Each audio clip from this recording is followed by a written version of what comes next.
So I want to do a video that is kind of describing a little bit of the bike as it sits. Right now I'm waiting on a brake line to come in so that I'm able to run these extended dampers on the front of the bike. The way that it's all set up right now, it rolls around, but I can't ride it out on the roads just because the brake line is too tight.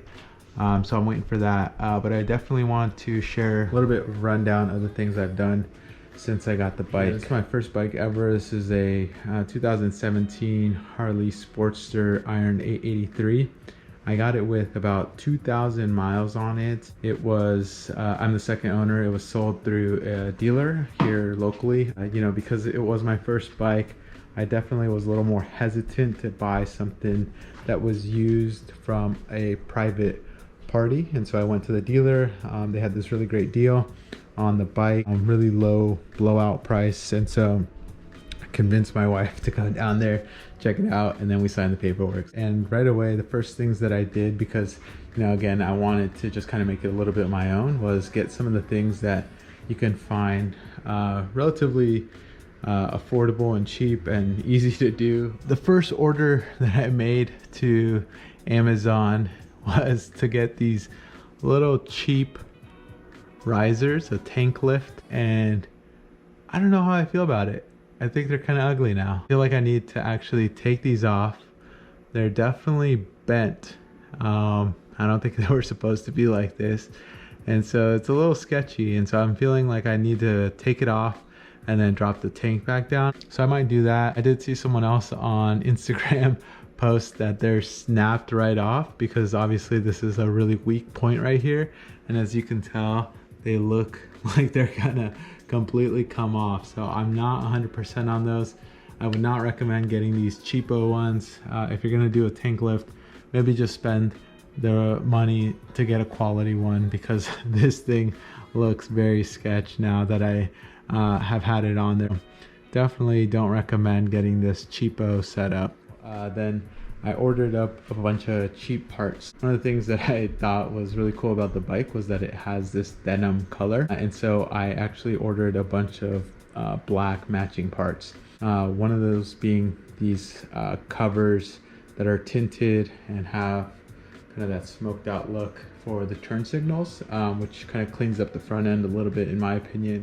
The next thing that I ordered that was also really cheap was this little fairing. So this is just like a plastic fairing.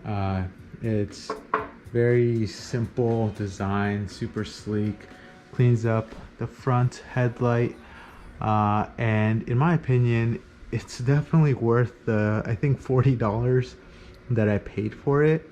A lot of the reviews had kind of some descriptions of it not fitting properly, or the mounting bracket being kind of bunk. And so I ordered it knowing that, and I was actually super surprised and excited about the way that it actually came and turned out. So I think it really cleans up the front end of the bike, and it makes it so that this speedo doesn't stick out above the handlebars, which I think is one of the things that really is a little goofy on the front end of the bike without it. So again, it kind of puts it all into one place, and I really like that. The next things that I got that was pretty easy to install and cheap, and I thought was kind of important for me, was just kind of a phone mount. I went with the quad lock system, which is really sleek and simple design. It's super easy to use, and so I really liked the way that it looked. I got the black and red finish, and I was able to just kind of install that within minutes, and again, it's able to be mounted in multiple setups. So as you can see, you can really have it in a couple of ways to lay it out, and the nice thing is that if you turn both ways, it clears the tank. So that was one thing that I was mindful of. Something that, again, I was a little bit nervous about doing myself right away was upgrading the headlight. So I got an LED light off Amazon as well.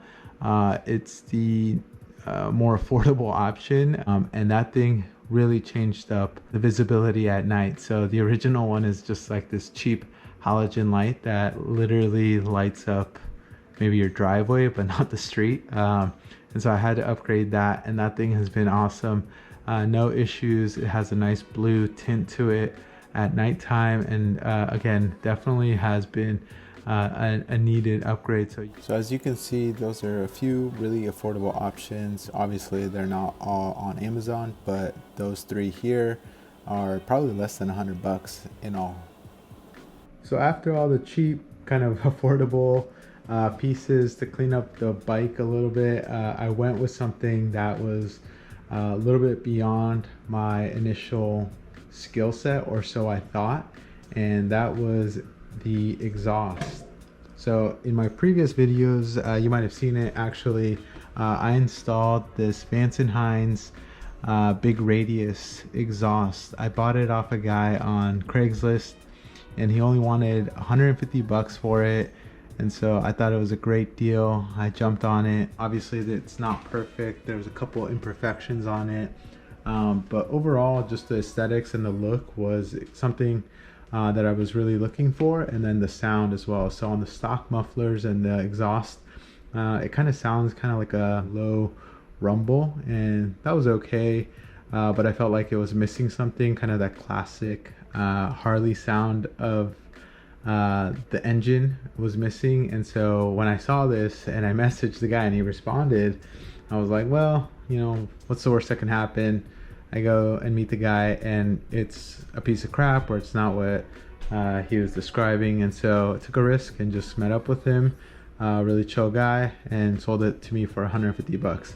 Again, because it was $150, there was a couple of pieces that were missing that I needed to order as well, which I ended up getting from J&P Cycles, really quick shipping, and then also from the local dealer. But the exhaust really cleans it up, and I have added a quick clip.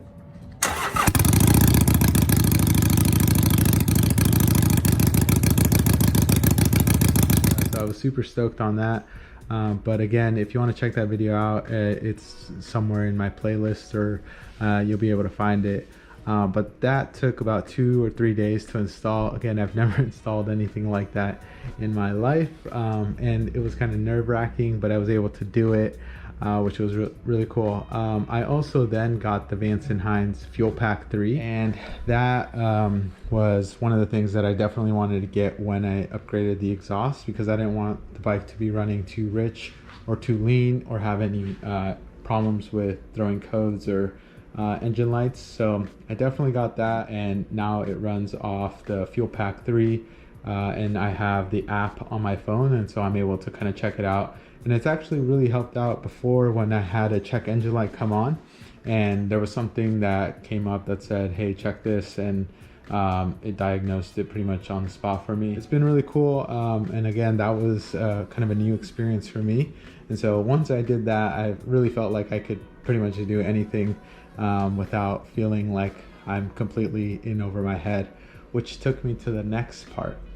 So after I got the exhaust, I still felt like there was something missing, and that thing that was missing that I felt like was really just dumb to not have was the airbox. So I ordered up the Burley brand Hex Air Cleaner, and this thing is amazing. It looks great. It was super simple to install. It definitely adds to the aesthetics of the bike, and it definitely doesn't look like it's out of place. I feel like this thing was kind of meant for this bike, just because it really does complement all of the lines on not only the engine, but then the whole side profile of the bike. And it's got that matte black finish on it as well, with a little bit more of the glossy look on this outer kind of cover. So again, that thing was really a long wait. I think it took 3 months to get, and that eventually came in the mail, but that took a while. But again, that really helped complement the overall look of the bike. So one of the other things here that I've been able to do that I got, which was also one of the things that was kind of on my priority list, was getting the Bung King engine guard slash foot pegs. So as you can see, I went with the single bar. It's kind of a highway bar as well. Super simple to install. It took me about 30 minutes to 45 minutes or so. But again, this is kind of one of those added safety features. So if I was to tip the bike over, or if I was to lean it down, again, likely help protect some of those key components on the engine. And again, just one of those things for a little bit more safety, but is also aesthetically, in my opinion, one of the better looking engine guards. So as you might be able to tell, there's a theme. Most of the things here on the bike are black. And so the thing that I ordered up after that was this Saddlemen step-up seat. This thing has been so awesome ever since I got it. I literally feel like it has changed the way that I ride, how confident I am on the bike, how much more time I feel like I can sit on the bike. And not just that, but just the overall appearance of the bike is that much better. I think, again, the quality of this is just beyond belief. It's really nice stitched leather. It has a 2-up option here, so if I was to put passenger pegs, someone could sit on here for not a long time, but definitely be able to sit on the back. Again, this Saddlemen step-up seat, really awesome, really nice. But one of the things that I did get for a gift was this Viking bags swing arm bag, and so this thing is super sleek. I don't even think you can really tell in this lighting, but it's a sleek profile, really small, really minimal. I didn't go with anything that had, you know, really elaborate bezels or anything like that. The design is super small and compact, and that's kind of what I was hoping for, was something that you could maybe put like one of those little security locks for the disc brakes in, or maybe the rags that you might take with you to wipe it down. So that's really all I have in there. Is a couple of things that, you know, maybe I don't want to hold on to in my pockets or in a backpack, and it just stays with the bike. The latest thing I did to the bike here, and the thing that I think I'm going to wrap up on, is I did the track or die damper kit. So this has the 4-inch dampers, so it goes beyond stock. And as you can tell, I have it sitting on a 2x4 block there because the lean angle is crazy. Once it came off the lift, the jack stand, I literally thought my bike was gonna fall over. So it definitely needs maybe a new kickstand as well. But this thing looks so sick now. In my opinion, this was like the best thing that I could have done to really clean it up, and then also make it fit me more directly. So I'm about 6 foot tall. When I sat on the bike originally, I just felt like I was really cramped on it, and the front end seemed like it was a little bit too low in my opinion. I felt like I was kind of in a more aggressive riding position. Lifting it up, I definitely feel like a little bit more upright, and it sits more comfortably. So I did a video on that, installing them and kind of getting a good look of the finished product. But again, I'm waiting for a brake line here that should be coming in, because with the extended dampers, it pulls on this way too tight, and I don't want to get out on the road without any slack on that line. So that was one of the last things that I did to this bike, and it's really nicely set up now for summer. So I'm really excited about that. Ultimately, this thing has been really fun to work on, really exciting to just get out and ride as a first-time rider. It's been something that I've been able to learn a lot about. I got a lot of experience just taking things apart and putting them back. Just more superficial stuff, but it has been a lot of fun just to mess around with. This is probably the nicest vehicle I've ever owned. So I really take a lot of pride in it.